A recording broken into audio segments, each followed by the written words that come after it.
Hey guys, how's it going? Hope you're doing well. My name is Crown, and today I'm going to read you some very interesting stories that I hope that you're gonna love. And now, without further ado, let's go!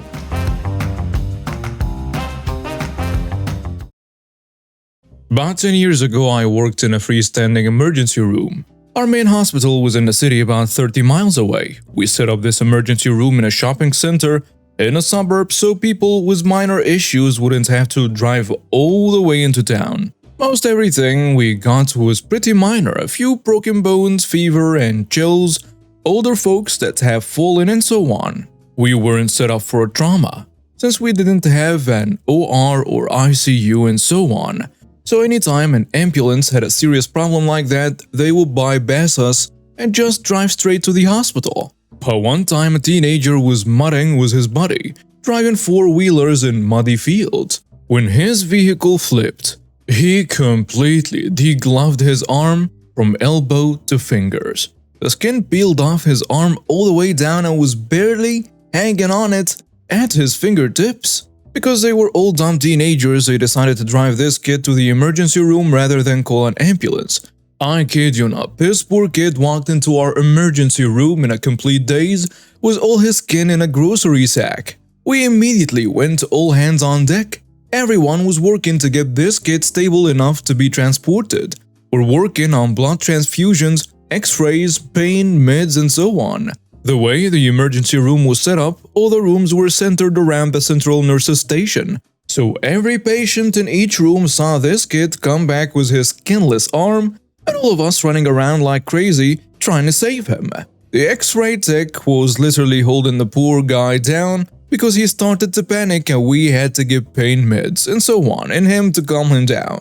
The x-ray tech was literally holding the poor guy down because he started to panic and we had to give pain meds and so on and him to calm him down.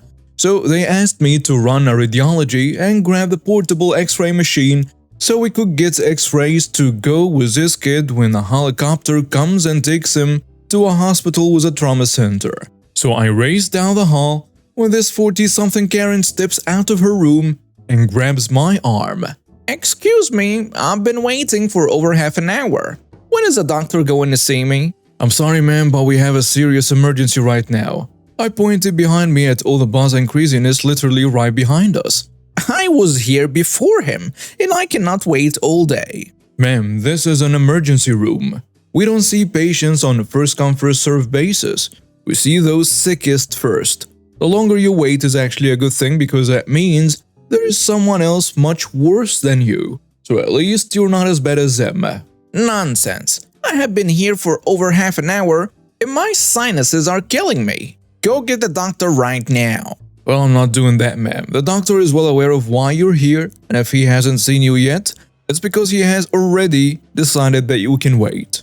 I then just ran off because I didn't have any more time for her drama. She eventually stormed off and left without seeing the doctor. Also, the kid was okay. We got him to a great hospital with an awesome surgeon that got him all put back together. He had limited mobility and touch sensation, but he was going to be able to pretty much live a normal life. Whoa, that story was intense and hilarious at the same time. Poor OB had to deal with an arm-gloving adventure in the ER, and then the infamous Karen had to make her appearance. Can you believe the nerve of some people? But hey, props to the ER team for handling it like champs and saving the day. Anyways, if you want more wild tales like this, make sure to like, comment and subscribe. Stay tuned for the next story. It's gonna be epic. I'm a military soldier, proudly donning my uniform, and on my way back home one day, I decided to swing by the grocery store to grab some essentials. Now you might think that wearing that uniform would make me stand out, but you never underestimate the power of a wild Karen encounter. As I walk down the cereal aisle trying to decide between Cocoa Puffs and Fruit Loops, decisions, I hear a voice behind me. Excuse me, young man." I turned around to find a woman late 40s with a classic Karen haircut and a stern expression on her face. "Yes, ma'am." I replied politely, already sensing where this was going. "I've been trying to get your attention for ages. Where is your organic almond milk? And don't give me that blank stare like you don't know. Now hop to it," she demanded. Oh boy, here we go. "Ma'am, I'm actually not an employee here. I'm just a customer like you," I said with a friendly smile. "Stop lying. I saw you stocking shelves earlier. Now quit being lazy and help me find the almond milk," she snapped. Now, I may be a soldier, but I'm also a master of patience. Taking a deep breath, I calmly explained, "Ma'am, that must have been a misunderstanding. I don't work here. However, I think the almond milk should be in the next aisle over, near the dairy section." Instead of accepting my help, Karen huffed and puffed like the big bad wolf, and she continued her tirade. "How dare you talk back to me? I demand respect. Now get over there and fetch my almond milk." At this point, people nearby had started to notice a commotion, and some were even chuckling at Karen's insistence that I was an employee. I decided to use humor to defuse the situation, saying, "Look, I'm not even wearing the store's logo on my uniform. If anything, I'm advertising the US Army, not their latest deals on organic milk." You'd think a joke like that would ease attention, but nope. Karen was on a mission to make my day as colorful as possible. She leaned in, invading my personal space, and poked me in the chest. "Don't talk back to me, you insolent brat." Okay, that was crossing the line. I couldn't let her think she could treat people this way. Uniform or not, I stood tall, looked her in the eyes and said, "Ma'am, if you continue to harass me, I will have to take appropriate action." She scoffed. "Like what? Call your manager? I'll have your job for this." And just as I was turning my back on her to go about my way, since I came to the conclusion that ignoring this parasite would be the ultimate punishment for her, she lost her damn mind and she started digging her nails right into my shoulder, trying to stop me or turn me around. Oh, how the tables were about to turn. Before she could react, I swiftly executed the classic shoulder flip, and she went down with a thud and utter silence. Yep, you heard it right. I flipped her over my shoulder like a sack of potatoes. Now, I don't think I used excessive force or anything, but it was enough to teach her a lesson in humility. The store suddenly fell into a hushed silence as everyone watched Karen lying there on the floor. Then I said to her, "I'm sorry, you forced me to do this, ma'am. Or maybe now you'll think twice before mistaking someone for an employee and treating them poorly like that." She didn't say a word. The store manager rushed over, clearly alarmed by the situation. A few concerned customers had already dialed the police, and an ambulance was called to check on Karen after her fall. I was worried about the consequences of my actions, to be honest, but the witnesses' statements and the security footage showed that I had acted in self-defense.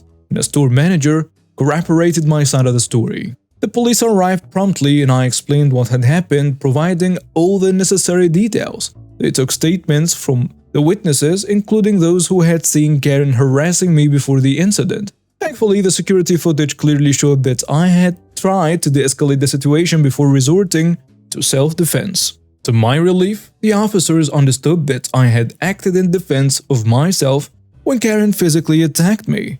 They could see that I hadn't used excessive force and had only acted to protect myself from harm. I was exonerated from any wrongdoing, and they didn't press charges against me. As the paramedics tended to Karen, she continued to curse and scream, blaming everyone but herself for the predicament she was in. In the following days, I had to cooperate with the police to provide any additional information they needed for their case against Karen, since I asked them to press charges against her after she kept cursing like that. It made me feel like she didn't really learn her lesson. It wasn't something that I enjoyed, but it was necessary to ensure that she faced the consequences of her actions. Okay, I won't say much on this, but honestly, I'll pay money to watch that flip. And that's coming from a person that doesn't really appreciate violence, but clearly she needed a rough lesson and she scored herself one. Karen's. Anyways, by the way guys, I have a little request to ask of you if you don't mind. Most of you know that since YouTube shut down my main channel a couple of years ago, I couldn't really recover properly from that. And so I started creating smaller channels instead, aside from the main one I'm narrating on to, help me a bit. I've asked you before to lend me a hand with a channel of mine, now called Bard Narrations, That was a couple of months ago. We are just a stone's throw away from reaching the magical 1,000 subscriber milestone. We're currently less than 300 subs away from making it happen, so if you enjoy our content and haven't subscribed to Bard Narrations yet, I kindly ask you to lend us your support and hit that subscribe button right now. Your subscription will make a huge difference and bring us one step closer to that goal of ours. You'll find the link to the new channel in the description below. Please subscribe. Thank you so much for hearing me out, and now let's move together to the next story on our list. So let's start with the characters in the story. Me, 17 years old, just finishing high school, getting ready to go to college to pursue my dreams. You've heard this schlock before. My uncle, 30 years old, the only job he's ever worked is a server at McDonald's, roughly 14 years ago, and his parents let him quit after a week. He and his parents refused to get him therapy to deal with his Asperger's, so instead he sits in his filthy room all day, gets high on his meds, doesn't bathe, and gets welfare. I'm practically the only person he talks to aside from his parents. My grandpa, uncle's dad, like 65, he's been on disability for years too. His disability? Depression. My mom, she saved me and I'm incredibly grateful. So I woke up yesterday morning feeling good, had a sandwich, drank some coffee, did a little homework, worked on my resume. It was a pretty chill start to the day, all things considered. But of course, all of this changed when I got a text from my grandfather. As you can see, I'm pretty confused and uncomfortable, but despite my pretty clear expression of disinterest on the matter, Grandpa seems to disregard my feelings. As much as I'd love to tell you, my fine reader, how I absolutely murdered him with words, telling him to get lost, that simply didn't just happen. I asked my mom to back me up because I was scared and confused, and didn't know what to say because, well, he's my grandpa. So after the texting exchange depicted above, I receive a call from my grandpa. Still completely unsure of what to do. I have it on speaker so my mom can hear. I ask how he's doing, and he starts venting to me about all his adult issues. He does that nonsense all the time, and then gets down to business. He pretty much demands, not requests, but demands me to call his brother, who I've only met like 2 times ever, so we can discuss where my uncle goes after he and grandma pass away. I tell him one more time, Grandpa, I'm 17. This is an inappropriate thing to ask of me, and I really think you should be speaking to my dad right now instead of me. To which he responds with something along the lines of, You'll be 18 in a few months. Just do it. You're the only one I trust with my family matters. Might I remind you, my mom was sitting across the room listening to this? That last line really set her off. I don't remember exactly what she said as it's all kind of a blur even a day after, but she was absolutely pissed. Yelled at Grandpa for not only asking these things of a kid who is known to not like saying no to people, but not consulting her before, so she also told him that my uncle is a 30-year-old man. If he really can't function because of his Asperger's, that's assisted living's problem, and not her son. He backed down pretty quick and apologized before hanging up the phone. After that, I had a long conversation with my uncle about how I'm glad to be his friend, but it will never be my responsibility to take care of him. He said he understood, but mentioned randomly that he knows that I will give him a place to stay temporarily provided that the situation calls for it. He's been really insistent on us being roommates when I'm an adult, so I have a feeling that I'll just have to grow a spine until I'm off soon. Moral of the story is that my mom is the best. Talk about a crazy family situation for OP at just 17. Grandpa and uncle putting all this responsibility on them. But luckily, superhero mom steps in to save the day, setting boundaries and standing up for OP like a boss. The audacity of some people. Anyways, now let's hit the next story. I'm a professional baker and have worked for various companies developing recipes and the like. I found a job at a local grocery store working super early mornings on their pastries for the day. There were usually a few other people there, one of whom was a mixer. Mixers typically follow a spec sheet with the weights of all the ingredients that you need to batch mix. It's kind of mindless work and doesn't require much thought. He was a young man fresh out of his teens. We became fast co-worker friends and enjoyed chatting it up about baking, and I'd help him put our supply order away. Good times. One day, a woman with a thick Russian accent came in and handed us business cards. She told us whatever we're getting paid, her company would double it if we came to work for them. I scheduled an interview thinking this would be a great opportunity for me. It was a new grocery store concept, like a glitzy, glammy European-style Costco, whatever that means. When I went in for the interview, the place was literally still under construction. I met their leader baker and we hit it off right away. He warned me that this big boss had interesting tastes and we'd need to work with that. No biggie, more money, let's go. They hired us both, and over the next several months, it was a really interesting and fun experience. The big boss, thick, burly Russian man to the point and perpetually angry, wanted this place to be like Costco, mass production of quality pastries. They were bringing in crazy amounts of new equipment, including folders, shavers, and injectors that were easily worth millions.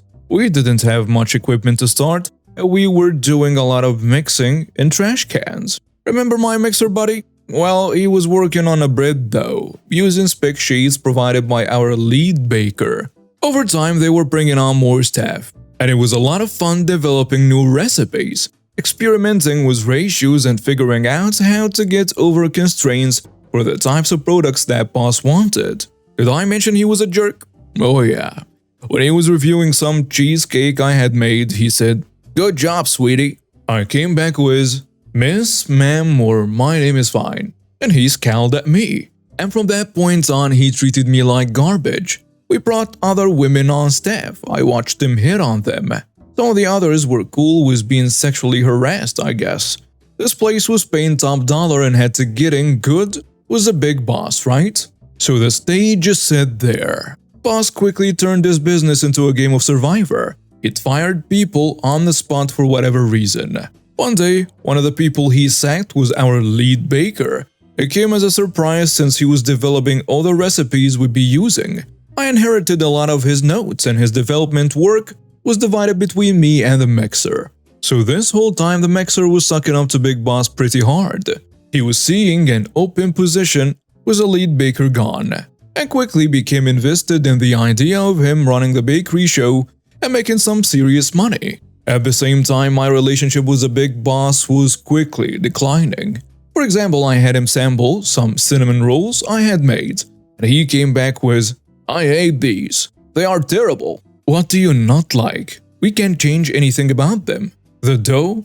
The filling? The icing? I don't know, I just don't like them. On a hunch, I gave some cinnamon rolls from the same batch to another lady there he had eyes for, and asked her if she'd present them to him as her own. She offered him the same product I had given him minutes before, and he loved it. Anyway, I noticed that my notes were out of place one day, and a co-worker informed me my mixer buddy was stealing my work and presenting it as his own. He was also approaching me and asking a lot of baking questions, which was fine, but I knew that his knowledge of industrial ratio baking was mediocre at best. He was a mixer. Following a recipe is all he knew how to do. Knowing this, I made a decoy copy of my notes, but this time I put really awful recipes with huge amounts of salt or yeast. Anyone who knew how to build a recipe could probably look at it and go, "Whoa, that's a lot." But not the mixer buddy. My original plan was to leave this in an obvious spot as bait and let him steal the awful recipes, but Big Boss had other plans. We sat down for a pre-lunch meeting, and he informed me that I wasn't going to be working in the bakery anymore and being relegated to store setup. The mixer was going to be taken over as a lead baker. Guess all that sucking up really paid off, huh?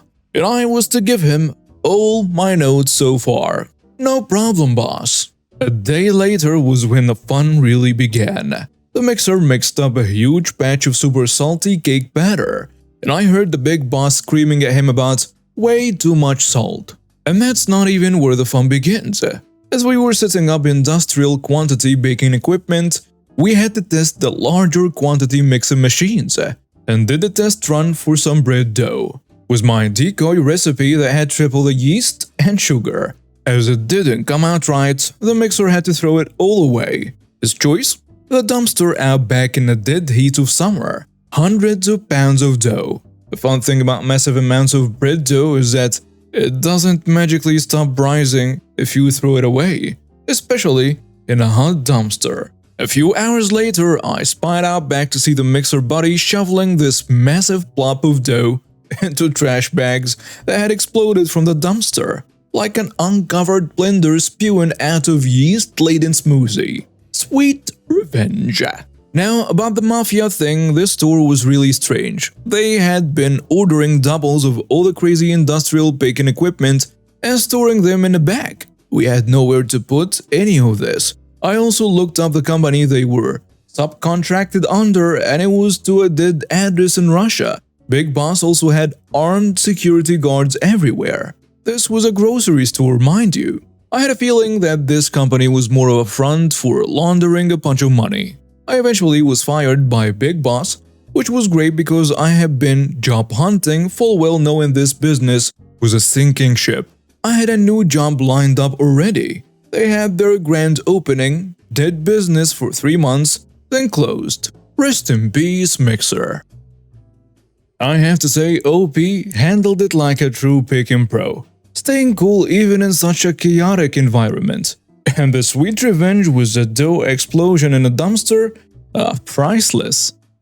And now let's get to our next story on today's episode. Well, I put a trampoline in my backyard in early 2017. I have 3 young boys and we have enjoyed it immensely. My neighbor, the HOA president at the time, went to sell his house in spring of 2018. And his realtor said the trampoline in my backyard might be a determinant to getting top dollar for his home. So, he convinced the neighbor on the other side of my house to complain as well. Out of the blue, I received a message from the HOA property manager that the neighbors complained and I would need to submit a form to get it approved. Intermission.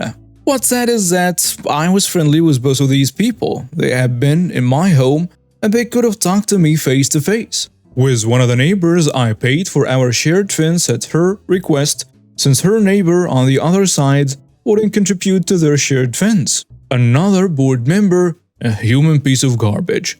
I would have been willing to dig a hole for the trampoline to hide it more, or purchase a new one with elastic bands rather than springs to make it quieter. Both of those options are cheaper than getting a lawyer. Nobody asked. Nobody came to me to have a face-to-face, heart-to-heart discussion about their concerns. A few ironies. These are 5-bedroom homes. Clearly people with kids are going to move in, and they are going to be noisy in their backyard with or without play equipment. The guy who sold his home smoked like a chimney. I don't think my trampoline should have been his top concern. The people who ended up buying his home are a great family with 2 kids who don't care about toys in other people's yards. My neighbors have raised kids to adulthood, one of them 2 very active boys. When I pointed this out to her, the words that actually came out of her mouth were, "I know it's challenging to raise boys, but we're at different stages of our lives." As if that justified her trying to screw me. Back to the story. I filled out the form and sent it in. The Architectural Review Committee denied it a month later. I appealed the decision and met with the board in August, and they sent me a letter and said it was in violation. I asked which rules I violated. They never sent me a letter, so I asked again a week ago. The property manager was adamant she had sent the letter, but I asked for proof. She forwarded an email where she put my name in a to field after the fact. I had a strong suspicion it was after the fact due to the following reasons. An HOA meeting was mentioned that never took place. The responses to my questions varied in color, indicating they had been edited at different times. She responded immediately to my request for proof by indicating she would forward the email, but then took an hour, presumably editing a draft she never sent. She cited a rule early in the email, but then cited an additional rule later that superseded the first. The first cited rule could have simply been omitted. The message was not marked as forwarded message at the top, and the send time didn't include seconds. None of these things are a smoking gun, but they are suspicious. I asked the other people in that 2 field if they received a copy of the email with my name in the address field, and the only honest member of the board replied he hadn't, and the rest remained silent because they didn't want to look like they and the property manager dropped the ball. Intermission. If you're curious why the board didn't like my trampoline, here is a rationale provided in a letter that was never sent. Due to the close proximity of the homes to each other and the small yards, the trampoline is unsightly to the homes surrounding it. Realtors for those homes surrounding you have stated that it is a detraction to selling homes and is lowering the home values of those around it. There have also been neighbor complaints regarding the noise level, which makes those homeowners unable to enjoy their homes. They are also unable to use certain portions of their homes while the trampoline is being used. My kids all weigh under 35 pounds. They go to bed at 7 p.m. and don't jump on a trampoline in the morning before 10 a.m. My neighbors bought homes 10 feet away from mine. What did they expect? Back to the story. The year-end meeting was scheduled for yesterday and 4 board positions were up for election. I got 3 of my friends on the street to run with me. I went door to door every day for a week and spoke with the majority of homeowners about their discontent with the street. I got a third of the community to sign proxy forms stating that I would vote on their behalf. I went to the meeting last night and put these fools on blast. I listed calmly all the ways the current board was failing the community and my plan to right their wrongs. The vote was a landslide in favor of myself and my friends getting elected. One awful board member remains, but he is a minority. We fired the property manager who was uncommunicative and flat-out dishonest. The trampoline endures. The only bummer is now I have to manage a street which includes some legit crazy people. But this whole episode has convinced my wife that we will never live in an HOA again, which I count as a huge victory in addition to the trampoline remaining where it is today. Well, that story had it all. Drama, neighbor disputes, and a battle against the HOA. OP's trampoline became the center of controversy, and the way the neighbors and the HOA handled it was just ridiculous.